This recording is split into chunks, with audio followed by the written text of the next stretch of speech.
Good afternoon from the Second Age of Reason. I have a question. Have you ever written anything? Have you ever gotten a copyright? Have you ever invented anything? Have you ever gotten a patent? And I want to just vlog a little bit about my experience in the area with my family. When I was young, I had heard from relatives that my grandpa was into tobacco. He liked cigarettes, cigars, pipes, chewing tobacco, snuff. He liked it all. And he had come up with a chewing tobacco recipe where he mixed a couple of varieties. He called it like half and half.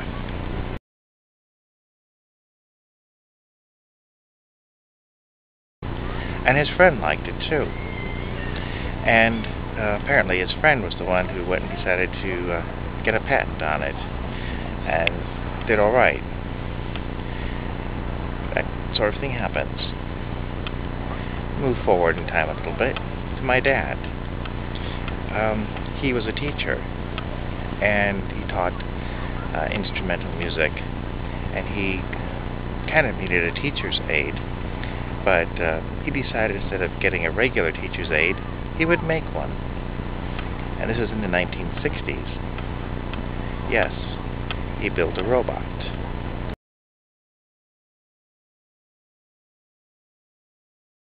And the robot would beep and flash and make noises and tell or indicate to the students when things were not quite right. And apparently it was a learning aid. And he had it for a number of years until the fire department came and told him it wasn't UL approved and he had to dismantle it. Another invention of his was he noticed that when we would run out and play, and we would be not in the yard necessarily, Mother would yell out the door and say, "Supper time." We wouldn't always hear. We might be in somebody's house.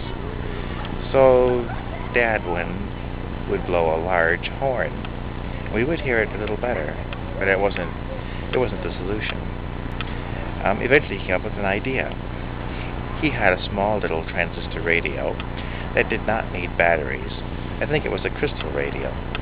Mail order, probably from Johnson Smith or something like that. And you would just kind of attach it to the window screen and you could listen to radio. And he thought that was really cool. And he just kind of extended the thought a little further and said, that thing only weighs a few ounces. You could just strap it on a kid's wrist, and then if you had it turned on all the time, you wouldn't have to worry about the batteries running out. And you would tune it in to a certain channel, and it would be like at the parents' house. They would push a button, and like a doorbell, it would just go, it would beep. And that would tell the kid, if he was within, radio distance of it, that it was time to come home for supper. And he called it the kitty caller.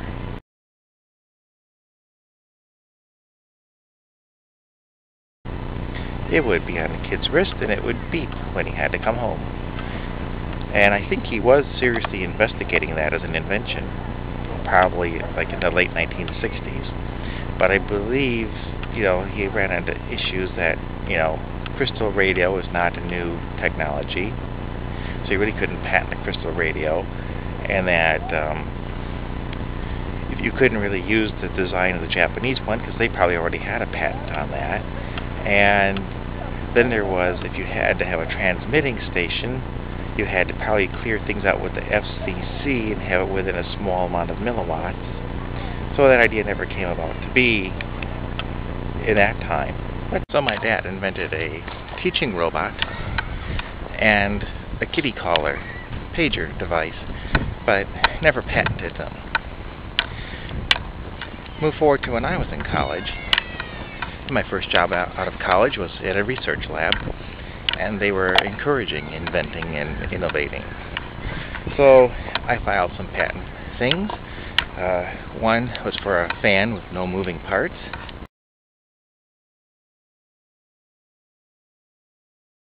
It would blow wind, electronically without moving parts. It's pretty cool. And kind of a design for an internal combustion engine. But I don't think they were into combustion engines. There was more of electrical research.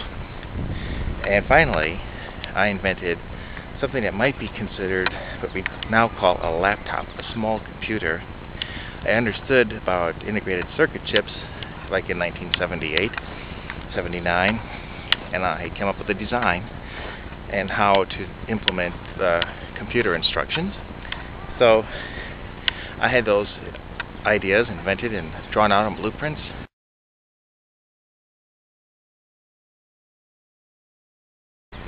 And then they laid me off.